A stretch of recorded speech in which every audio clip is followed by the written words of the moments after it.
Hi friends, வணக்கம். இன்றைக்கி நம்ம சேனலில் ரொம்ப டேஸ்டியான சிக்கன் கறி பன் ரெசிபி எப்படி வீட்டில் ரொம்ப சுலபமாக பண்ணுறது அப்படிங்கிறத பார்க்கலாம்.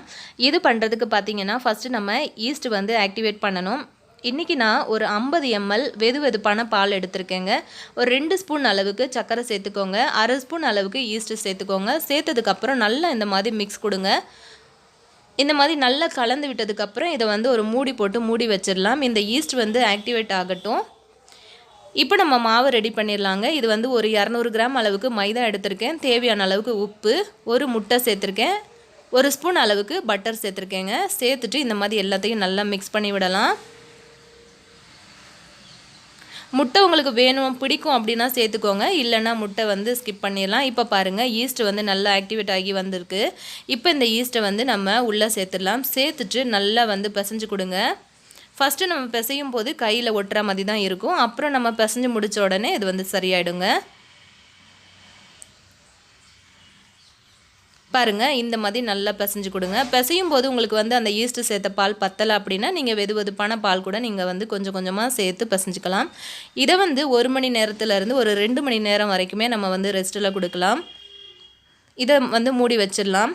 இப்போ நம்ம ஸ்டஃபிங் வந்து ரெடி பண்ணிக்கலாம். எலும்பில்லாத சிக்கனாக பார்த்து இந்த மாதிரி ஒரு பல்ஸ் பண்ணி எடுத்துக்கோங்க. மிக்ஸி ஜாரில் உப்பு, தனி மிளகாத்தூள், குழம்பு மிளகாத்தூள், பெப்பர் பவுடர், கரம் மசாலா தூள், அப்புறம் மஞ்சத்தூள், அப்புறம் இஞ்சி பூண்டு பேஸ்ட்டு, இது எல்லாத்தையுமே நல்லா அந்த சிக்கனில் நம்ம வந்து நல்லா கலந்து கொடுத்துடலாம். 200 கிராம் அளவுக்கு நான் இன்றைக்கி வந்து சிக்கன் எடுத்திருக்கேன். பாருங்கள், இந்த மாதிரி கலந்து கொடுத்ததுக்கப்புறம் கொஞ்சம் சோம்பு சீரகம் சேர்த்துக்கோங்க.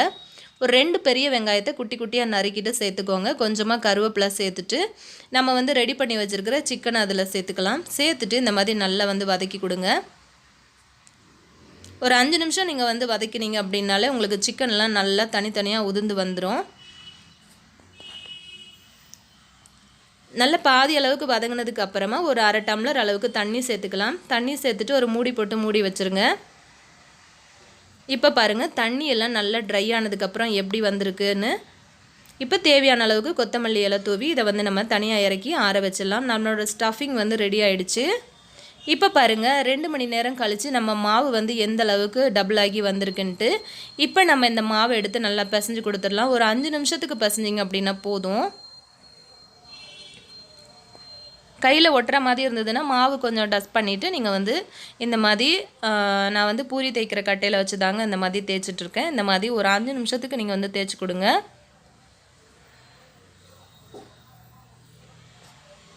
அவ்வளோதான். இந்த மாதிரி தேய்ச்சதுக்கு அப்புறமா நம்ம வந்து உருண்டை, அதாவது பால்ஸ் மாதிரி நம்ம வந்து கட் பண்ணி எடுத்துக்கலாம். இப்போ பாருங்கள், நம்ம கட் பண்ண பீசஸ் எல்லாமே இந்த மாதிரி பால் ஷேப்புக்கு நம்ம கொண்டு வந்துடலாம். அப்போ தான் நம்மளுக்கு பன்னு வந்து ஒரே ஈவனாக கிடைக்கும். இதே மாதிரி எல்லாத்தையுமே நம்ம ரெடி பண்ணிக்கலாம். இப்போ வந்து ஸ்டஃபிங் உள்ளே வச்சிடலாம். அதுக்கு வந்து இந்த மாதிரி லேசாக மாவு கீழே நீங்கள் கொட்டிட்டு இந்த மாதிரி லைட்டாக வந்து தேய்ச்சி எடுத்துக்கோங்க. நல்லா குட்டியாக ஒரு வட்டமாக தேய்ச்சிக்கோங்க.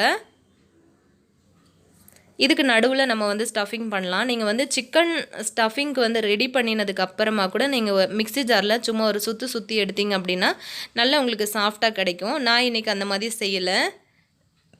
நான் முன்னாடியே சிக்கன் அந்த மாதிரி பல்ஸ் பண்ணி எடுத்ததுனால நான் இந்த மாதிரி பண்ணிட்டேன். இப்போ உள்ளே வச்சுட்டு அந்த ஓரங்கள் எல்லாத்தையுமே நல்லா இந்த மாதிரி ப்ரெஸ் பண்ணி விட்டிங்க அப்படின்னா நல்லா உங்களுக்கு ஃபுல்லாக க்ளோஸ் ஆகிடும். நல்லா டைட்டாக அந்த மாதிரி ப்ரெஸ் பண்ணி விடுங்க. அப்போ தான் எந்த பக்கமும் ஹோல் இல்லாமல் நல்லா ஃபுல்லாக உங்களுக்கு வந்து கவர் ஆகிடும். இப்போ நம்ம இதை கரெக்டாக உருட்டி நம்ம அந்த பன்னோட ஷேப்புக்கு கொண்டு வந்துடலாம். இப்போ எல்லா பால்ஸையும் இந்த மாதிரி ஒரு பேக்கிங் ட்ரேயில் அடுக்குனதுக்கப்புறமா மேலே வந்து முட்டையை ஸ்ப்ரெட் பண்ணி விட்டுருக்கேன். ஒரு முட்டையை உடைச்சிட்டு அந்த மேலே வந்து ஃபுல்லாக தடவி விடுங்க. சும்மா டெக்கரேஷனுக்காக நான் கருப்பு கலர் எள்ளு வந்து ஸ்ப்ரெட் பண்ணியிருக்கேன். இப்போ இது வந்து ஒரு 15 நிமிஷத்துக்கு ரெஸ்ட்டில் இருக்கட்டும். இப்போ வந்து குக்கரை நம்ம அடுப்பில் வச்சு ஹீட் பண்ணிடலாம்.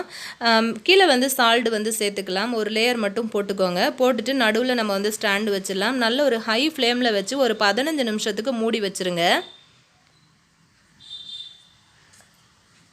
நல்ல ஒரு 15 நிமிஷத்தில் நல்ல குக்கர் வந்து சூடு ஏறி இருக்கும். இப்போ நம்ம இந்த ட்ரேவை வந்து உள்ளே வச்சிடலாம்.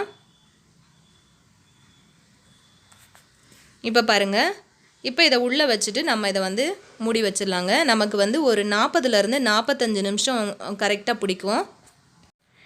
இப்போ பாருங்கள் எவ்வளோ சூப்பராக நம்மளோட சிக்கன் கறி பன் வந்து எவ்வளோ சூப்பராக ரெடி ஆகிட்டுருக்கு அப்படின்ட்டு. இப்போ இதை நம்ம வந்து வெளியே எடுத்து வச்சுட்டு கம்ப்ளீட்டாக இதை வந்து ஆற வச்சிடலாம். நல்லா சுட சுட நீங்கள் வெளியில் எடுத்ததுமே உருக்கின பட்டரை வந்து மேலே அப்ளை பண்ணி விடுங்க. அப்போ தான் உங்களுக்கு பன் வந்து நல்லா சாஃப்டாக கிடைக்கும். பாருங்கள் எவ்வளோ சாஃப்டாக இருக்குது அப்படின்ட்டு. நம்ம இப்போ இதை வந்து ஒரு ட்ரேக்கு மாற்றிடலாம். இப்போ பாருங்கள் சிக்கன் கறி பன் ரொம்ப சூப்பராக வீட்டில் ரெடி பண்ணிட்டோம். நீங்களும் செஞ்சு பாருங்கள் ஃப்ரெண்ட்ஸ். தேங்க்யூ.